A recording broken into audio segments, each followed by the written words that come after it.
আজকে আমি আপনাদেরকে স্কার্ট প্লাজো কাটিং শেখাবো। শিখতে চাইলে সঙ্গেই থাকুন।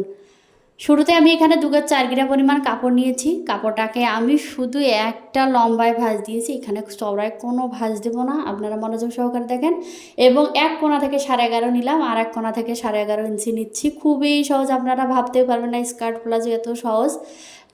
তারপর এভাবে লম্বা কোণাকুনিভাবে একটা ভাঁজ দিয়ে নিলাম, ভাঁজ দিয়ে নিয়ে কেটে নিচ্ছি।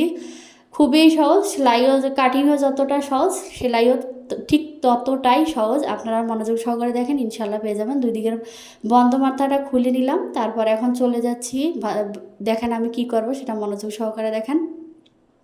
একটার উপর আরেকটা বসিয়ে নিলাম। তারপর নিচের যে জায়গাটা আছে কোনা অংশটা কেটে ফেললাম। আপনারা মনোযোগ সহকারে দেখেন, কোনা অংশটা আমার কাটিং শেষ। তারপরে উপর সাইড থেকে আমি 17 ইঞ্চিতে একটা চিহ্ন দিলাম, সেখানে কল্লি বসবে, এই দিকে হাই হবে।